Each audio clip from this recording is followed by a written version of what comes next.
नमस्कार, नेचुरल कहानी में स्वागत है दोस्तों। आप हमारे चैनल पे पहली बार आए हैं तो सब्सक्राइब का ऑल बटन ज़रूर प्रेस कीजिएगा और कहानी को लाइक, कमेंट, शेयर भी कर दीजिएगा। तो चलिए आज की कहानी शुरू करते हैं। सुबह का चाय नाश्ता निपटाकर थकी हारी सुधा जी अभी बेड पर ही लेटी हुई थी कि सामने पति की तस्वीर को देखकर सोचने लगी। आज 5 साल हो गए आपको गए हुए, और जैसे कल का ही दिन लगता है जब हम सब लोग आपस में एक साथ बैठकर हंसी ठिठोली किया करते थे।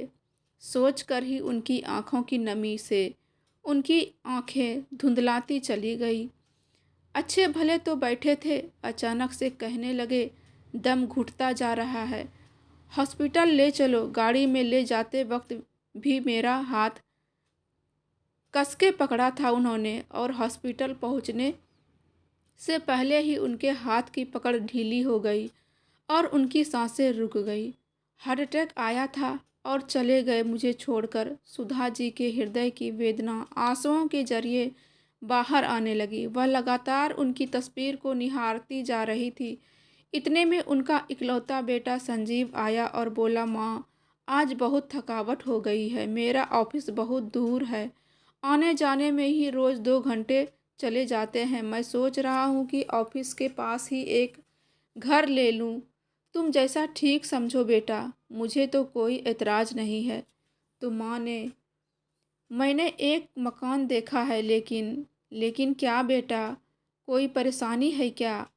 हाँ माँ, 1 लाख कम पड़ रहे हैं। इतने में संजीव की पत्नी अनीता बोली, अरे तो क्या हुआ, माँ जी की जो एफडी पड़ी है वही तुड़वा कर पैसों का इंतजाम कर लेते हैं। कोई बात नहीं बेटा, एफडी तो ज़रूरत में काम आने के लिए ही बनवाई जाती है, सुधा जी बोली। माँ की बात सुनकर संजीव और उनकी पत्नी अनीता के चेहरे पर मुस्कान आ गई। कुछ दिनों के बाद संजीव मिठाई का डब्बा एक खुशखबरी के साथ लाया। माँ अनीता, यह लो, मुंह मीठा करो, मैंने वह फ्लैट खरीद लिया है। हम 1 महीने बाद ही शिफ्ट कर रहे हैं। इस पर सुधा जी प्रसन्नता के साथ बोली, तो ठीक है बेटा, सारा सामान तो लेकर जाना ही पड़ेगा, तो इसलिए वहाँ शिफ्ट करने से पहले अपने इस मकान को बेच देते हैं। बेचना क्यों है माँ, आप तो रहेंगी ना यहाँ? यह सुनकर सुधा जी को तेज झटका लगा। मैं यहाँ अकेली? माँ, वहाँ फ्लैट बहुत महंगे हैं, इसलिए मैंने तो केवल 2 बेडरूम वाला घर खरीदा है। एक बेडरूम हमारा होगा और दूसरा बेडरूम तो मेहमानों के आने जाने के लिए ही चाहिए। इसलिए आपकी जगह तो वहाँ नहीं बन पाएगी, और फिर इतने बड़े खुले घर में आप यहाँ अकेली आराम से रहना, और आप वहाँ उस नए माहौल में जाकर करोगी भी क्या? आपकी सारी जाने पहचान तो यही है, और फिर हम हर हफ्ते आपसे मिलने तो आते ही रहेंगे, और आप भी वहाँ कभी कभी आती रहना। संजीव की बातें सुनकर अनीता बहुत उत्साहित हो गई, जबकि सुधा जी के पास तो जैसे शब्द ही खत्म हो गए थे। उन्होंने उनके बाद कुछ नहीं कहा। उन्होंने अपने आंसुओं को मन के किसी कोने में समेटा और फिर एक फीकी सी मुस्कान के साथ सामान्य दिखने का नाटक करने लगी। सुधा जी के बेटे संजीव की शादी को अभी 6 महीने ही हुए थे, और अभी तो जीवन सामान्य ढंग से ही चलने लगा था। लेकिन तभी सुधा जी को महसूस होने लगा कि उनकी बहू अनीता अलग रहना चाहती थी।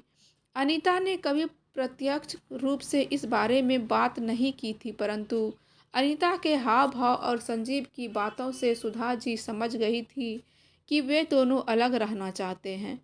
जबकि उन्होंने हमेशा अनीता को अपनी बेटी जैसा ही समझा, और जैसे ही स्नेह दिया। उनकी गलतियों पर भी कभी उसे टोकती नहीं थी, उनके मनपसंद पकवान बनाकर उसे खिलाती थी। उनकी अपनी कोई बेटी नहीं थी, इसलिए वे उसे बेटी के नाम का भरपूर प्यार देती थी। 1 महीने के अंदर ही संजीव और अनीता अपना सारा सामान लेकर नए फ्लैट में शिफ्ट हो गए। सुधा जी को आर्थिक रूप से कोई परेशानी नहीं थी। उनके पति सरकारी नौकरी पर उच्च पद के अधिकारी हुआ करते थे, तो उन्हें हर महीने पेंशन के रूप में भी अच्छी रकम मिल जाती थी। और फिर यह मकान भी 2 मंजिला था, तो ऊपर की मंजिलें उन्होंने किराए पर चढ़ाई हुई थी। सारी धनराशि को मिलाकर सुधा जी का गुजारा आराम से चल जाता था, लेकिन बेटे बहू के जाने के बाद उनका अकेलापन अब उन्हें खाने लगा था। वैसे तो सुधा जी काफ़ी हिम्मत वाली और शांत स्वभाव की महिला थी। इस सोसाइटी में वह 15 सालों से रह रही थी। अब तो उनकी अच्छी खासी जान पहचान भी हो गई थी, लेकिन बेटा बहू के छोड़कर जाने के कारण वह अंदर तक टूट चुकी थी। महीने की 1 तारीख आई तो उनकी किराएदार नेहा किराए देने के लिए आई। सुधा जी को आवाज़ लगाने लगी तो देखा दरवाज़ा खुला था। नेहा अंदर चली आई। अंदर आकर देखा तो सुधा जी बिल्कुल निढाल हालत में बेड पर लेटी हुई थी। उनके दिल का अकेलापन उनके चेहरे की गहराई लकीरों से साफ झलक रहा था। बालों में से सफ़ेदी निकल आई थी। हमेशा बन ठन के रहने वाली सुधा जी को आज बेहाल अवस्था में देखकर नेहा का दिल भर आया और बोली, आंटी क्या हो गया है आपको? इस पर सुधा जी बोली, बेटा बिल्कुल अकेली हो गई हूँ ना, इसलिए बनने संवरने का दिल नहीं करता। अब तो ये हालत हो गई है कि खाना बनाने का भी दिल नहीं करता और ना ही कुछ खाने को। तो लगता है कि जैसे बीमारियों की ही शरीर को घेरने लगी है। नेहा बेहद खुशमिजाज स्वभाव वाली जिंदादिल इंसान थी। 2 बेटों का पालन पोषण करते हुए भी वह अपने लिए समय निकाल लेती थी। सुधा जी को देखकर कहने लगी, आंटी ऐसा तो नहीं चलेगा, आप कल सुबह 6 बजे तैयार रहना। मैं रोज़ सुबह योगा क्लास में जाती हूँ, कल आपको भी स्कूटर पर बैठाकर ले जाऊँगी। और हाँ, कोई बहाना नहीं चलेगा। सुधा जी ने योग क्लास के लिए हामी भर दी। योगा क्लास शुरू करने के बाद से सुधा जी चुस्त दुरुस्त रहने लगी। नेहा तो उन्हें ब्यूटी पार्लर भी लेकर जाती, परंतु बेटा बहू और अन्य रिश्तेदार क्या कहेंगे, यह सोचकर उन्होंने ब्यूटी पार्लर जाने से मना कर दिया। कुछ समय बाद सुधा जी की बहू अनीता ने बेटे को जन्म दिया। संजीव सुधा जी को कुछ दिन पहले ही अपने घर ले आ गया। अनीता के माता पिता तो विदेश में अपने बेटे के पास ही रहते थे, लेकिन सुधा जी ने नवजात की देखभाल खूब अच्छे से की। जब उनका पोता 1 महीने का हो गया तो संजीव उन्हें वापस छोड़ गया। अपने पोते को छोड़कर जाते हुए उनका दिल भारी हो रहा था। वे उनके साथ एक जुड़ाव महसूस करने लगी थी। कभी कोई त्योहार होता या कोई अन्य अवसर होता तो उनका बेटा आकर उन्हें ले जाता था और वो भी खुशी खुशी चली जाती थी। और उनके घर जाते ही वे दोनों किचन का सारा खाने का काम उनके कंधों पर डालकर शॉपिंग करने निकल जाया करते थे। जाते जाते उनसे कई चीज़ें बनवाने की फरमाइश भी कर जाते थे। अपने बेटे को भी दादी के पास ही छोड़ जाते थे। पोते को संभालने के साथ साथ सारा काम करते करते उनकी हालत खराब हो जाती थी। जब काम खत्म हो जाता था तब संजीव उन्हें वापस अपने घर ही छोड़ जाता था। इस दीपावली पर भी संजीव अपनी माँ को अपने घर ले गया था। उनकी बहू अनीता ने उनसे तरह तरह के पकवान बनवाए। सारा दिन पकवान बनाकर किचन में खड़े खड़े सुधा जी की हिम्मत जवाब दे गई थी। आखिर उन्हें बुखार चढ़ आया और वे कुछ समय के लिए लेट गई तो अनीता ने संजीव को धीमे स्वर में कहा, आप माँ जी को उनके घर वापस छोड़ आइए। सारी मिठाइयाँ और पकवान तो बन ही गई है ना, अब तो वो अपने घर जाकर आराम कर लेंगी। बुखार से तपती सुधा जी के कानों में एकाएक आवाज़ पड़ी, माँ उठो, ये बुखार की गोली खा लो और चलो, आपको घर छोड़ देता हूँ। संजीव के यह शब्द कानों में पड़ते ही सुधा जी का मन पत्थर सा हो गया। सोचने लगी कि अपने ही कोख से जन्मा मेरा इकलौता बेटा दिवाली की शाम को मुझे घर में अकेले छोड़ने के लिए जा रहा है, और वो भी तब जब मेरी ये हालत है। उन्हें सारे रिश्ते मोह माया से लगने लगे और सोचने लगी कि कब तक मैं बेटे बहू के हाथों मूर्ख बनती रहूँगी। अगर उन्हें मेरी ज़रूरत नहीं है तो फिर मुझे बुलाते ही क्यों हैं। घर पहुँची तो नेहा बाहर निकल कर आई और देखकर हैरान रह गई। ये क्या आंटी, आप तो अपने बेटे के घर दिवाली मनाने गई थी ना, फिर आप यहाँ कैसे? और आपके बेटा बहू कहाँ है? सुधा जी केवल इतना ही कह पाई, अपने घर। ऐसा कहते हुए उनकी नज़रों में उदासी के भाव को नेहा ने भांप लिया था। उनके बाद उसने कुछ नहीं पूछा और उसके पास दीपावली की तैयारियां करवाने आ गई। उनका घर संवारा और उनकी बालकनी भी रोशनी कर दी। फिर कहने लगी, आइए आंटी, एक साथ लक्ष्मी पूजन करते हैं। लक्ष्मी पूजन के बाद नेहा थाली में खाना ले आई और ज़बरदस्ती उन्हें खिला दिया। इतना अपनापन और मनुहार देखकर सुधा जी की आंखें आंसुओं से भर आई। यही प्यार और अपनापन तो वह अपने बेटे और बहू से चाहती थी। बेटे बहू के घर की कड़वी यादें सुधा जी के मन में काफ़ी दिनों तक बनी रही। कई दिन बीत गए, लेकिन न तो संजीव ने फ़ोन करने की ज़रूरत महसूस की और न ही बहू ने हाल-चाल जानने की कोई कोशिश की। एक दिन शनिवार को सुधा जी ने अपने बेटे को फ़ोन किया और उनसे मिलने की इच्छा जताई, तो संजीव ने कहा, माँ, आज मैं बिज़ी हूँ, हम लोग कल आ जाएंगे। अगले दिन रविवार को सुधा जी सुबह की पहली किरण के साथ ही उठ गई और जल्दी उठकर अपने बच्चों के लिए खाना बनाने में जुट गई। अपने बेटे, बहू और पोते से मिलने का उत्साह इतना था कि चुस्ती से सारा काम करने लगी और 2 ही घंटे में सब पकवान बनाकर रख दिए। लेकिन सुबह से शाम हो गई, सुधा जी उनके इंतज़ार में बैठी रही, लेकिन वो नहीं आए।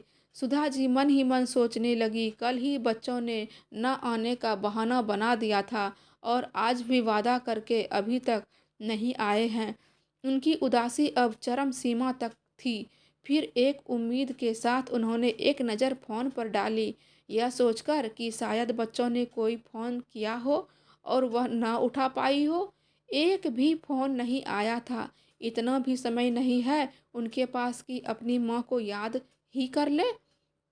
इस ख़याल से ही उनकी आंखें भर आई। कितनी अकेली हूँ मैं, क्यों भगवान ने मुझे इतना अकेला कर दिया? कहते हुए वह फूट-फूट कर रो पड़ी। कुछ दिनों से वे उखड़ी-उखड़ी सी रहने लगी थी। नेहा उनकी उदासी का कारण अच्छी तरह से जानती थी। एक दिन योगा क्लास में जाते हुए नेहा ने सुधा जी से कहा, आंटी, हमेशा एक जैसा जीवन जीने से बोरियत होने लगती है। क्या आपको नहीं लगता कि आपको जीवन में कुछ नया करना चाहिए? कुछ ऐसा करना चाहिए जो आपको सच्ची खुशी दे? क्या मतलब है तुम्हारा नेहा? आंटी, आप हम लोगों के साथ किट्टी क्यों नहीं ज्वाइन करती? हर महीने 2 बार सोसाइटी की सभी लेडीज़ की किट्टी पार्टी रहती है। उसमें हम सब जमकर मस्ती धमाल करते हैं और गपशप मारते हैं। आज शाम के लिए भी किट्टी प्लान की गई है। अरे नहीं बेटा, अब कुछ ऐसा करूँगी तो लोग कहेंगे बूढ़ी घोड़ी लाल लगाम। ऐसा कहते हुए सुधा जी ने नेहा की बात को टाल दिया। जब घर लौटी तो सोचने लगी कि नेहा ने जो कहा उसमें गलत तो कुछ भी नहीं था। सोचते सोचते आईने के सामने बैठ गई और स्वयं को आईने में देखकर सोचने लगी, ये कैसी हालत बना ली है मैंने अपनी, मैं तो ऐसी कभी ना थी। अचानक उनके मन में कुछ ख्याल आया और चेहरे चेहरे पर मुस्कान आ गई। अपना पर्स उठाया और बाहर चली गई। करीब 2 घंटे बाद आत्मविश्वास भरी मुस्कान लिए घर लौटी और नेहा को फ़ोन करके किट्टी ज्वाइन करने की इच्छा व्यक्त की। किट्टी पार्टी पर ले जाने के लिए नेहा जब सुधा जी के पास पहुंची तो उन्हें देखकर उनकी हैरानी का ठिकाना न रहा। सुधा जी ने अपने बालों में हेयर कलर करवाया हुआ था और हमेशा हल्के रंग की कॉटन की साड़ी में रहने वाली सुधा जी आज बढ़िया सी सिल्क की साड़ी पहनी हुई थी। गजब की सुंदर दिख रही थी आज सुधा जी। उन्हें देखते ही नेहा बोली, वाह आंटी, आप तो कमाल लग रही हो। ये हुई ना बात। नेहा के साथ सुधा जी ने भी किटी ज्वाइन कर ली। यूँ तो सोसाइटी की सभी लेडीज के साथ सुधा जी की पहले भी बोलचाल थी, लेकिन अपने लिए स्पेशल समय निकाल कर उसके साथ मिलना जुलना सुधा जी को सुहाने लगा था। कुछ ही समय में सुधा जी किट्टी पार्टी की रौनक बन गई। उनके साथ ही वे अपना पूरा ध्यान रखने लगी थी। अब वे खुश रहने लगी थी। उन्होंने ज़िंदगी को सही मायने में जीना शुरू कर दिया था। न्यू ईयर का सेलिब्रेशन नज़दीक आ गया था। उधर संजीव और अनीता वापस आपस में बातें कर रहे थे। अनीता अपने पति से कहने लगी, सुनिए तो, आपने न्यू ईयर के लिए घर पर पार्टी तो रख ली है, अपने ऑफिस के दोस्तों को और यहाँ तक कि अपने बॉस को भी इनवाइट कर दिया है। कुल मिलाकर 15 से 20 लोग हो जाएंगे, लेकिन मैं बता देती हूँ, मुझसे इन सब लोगों के लिए इतने लोगों का खाना नहीं बन पाएगा। अरे अनीता, तुम चिंता क्यों करती हो? हर बार की तरह इस बार भी माँ को बुला लेंगे, और माँ के बनाए खाने की तो बात ही कुछ और है। इतना लजीज खाना तो बड़े बड़े होटल के शेफ भी नहीं बना पाते।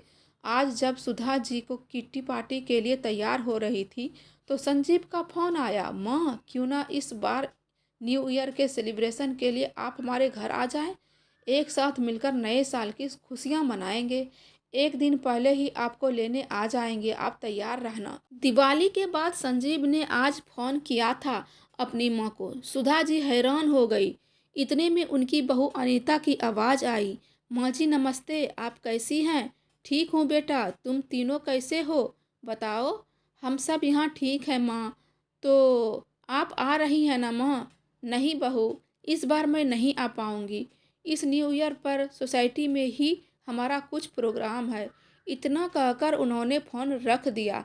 बेटे और बहू के मुंह से मिश्री घुले शब्द सुनकर सुधा जी पहले ही समझ गई थी कि उनके बच्चों को उनकी याद क्यों आ रही है। हर बार की तरह इस बार भी उनका न्यू ईयर पार्टी का प्लान होगा। खाना बनाने के लिए इस नौकरानी की आवश्यकता महसूस हुई होगी। हैरान होकर सोचने लगी, अपनी ही माँ के साथ इतनी चालाकी और होशियारी, कैसे मेरे बच्चे इतने निर्मोही हो सकते हैं? किसी ने यह तक नहीं पूछा कि मैं कैसी हूँ, अकेले कैसे रह रही हूँ, मेरी तबीयत ठीक है या नहीं। उन्हें तो बस अपने ही प्रोग्राम से मतलब है। लेकिन मैं बहू को भी कैसे दोष दे सकती हूँ, जब मेरा बेटा ही इतना स्वार्थी हो गया है।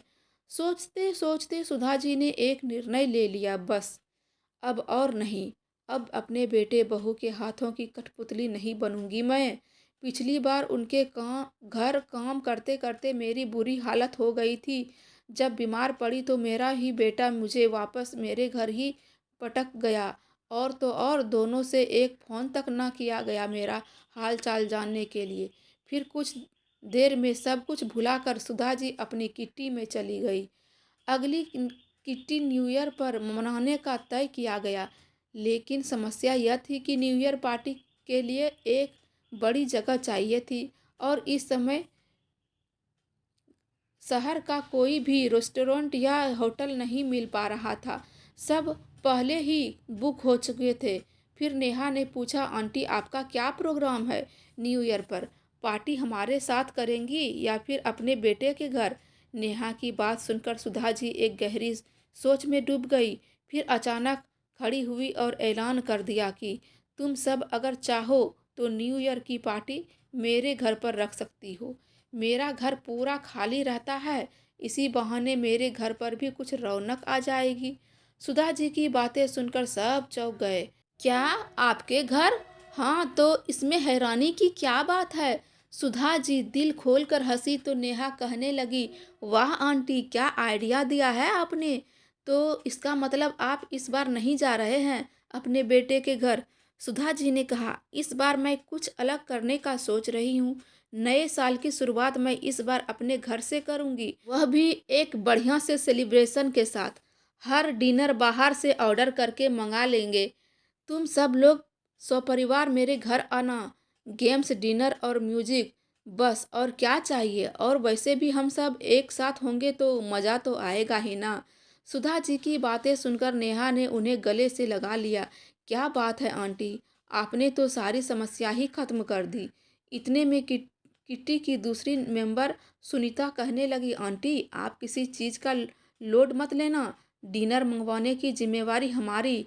इस पर सुधा जी ने कहा, अरे न्यू ईयर ही क्यों, तुम लोगों को जब भी कोई पार्टी रखनी हो मेरे घर रख लिया करो। तुम लोगों के साथ मुझे भी अच्छा लगेगा। और फिर इतना बड़ा घर खाली पड़ा है, इससे अच्छा उपयोग तो हो ही नहीं सकता मेरे घर का। किट्टी पार्टी की सारी मेंबर्स जोश में आ गई और फिर पूरे उत्साह के साथ प्लान बनने लगा। उधर संजीव और अनीता माँ के मना करने कर देने पर परेशान हो गए। खाना पकाने के लिए कुक को बुलवाने का सोचा तो न्यू ईयर के दिन के लिए कोई कुक भी नहीं मिल पा रहा था। इस समस्या का कोई हल ना मिलने पर वह दोनों अगले दिन सुबह सुबह सुधा जी को लेने उनके घर पर पहुंच गए। घर के बाहर पहुंचकर देखा तो घर पर ताला लगा हुआ था। थोड़ी देर इंतजार करने के बाद सुधा जी और नेहा एक साथ घर पहुंच गई। अपनी सासू माँ को ट्रैक सूट में देखकर अनीता तो उन्हें देखती रह गई। तो संजीव ने भी पूछा, माँ आप सुबह कहाँ गई थी? बेटा मैं हर रोज सुबह योगा क्लास जाती हूँ, अपने आप को थोड़ा फिट रख लेती हूँ और दिल भी बहल जाता है। कहते हुए सुधा जी ने घर का ताला खोला और उन्हें अंदर ले आई।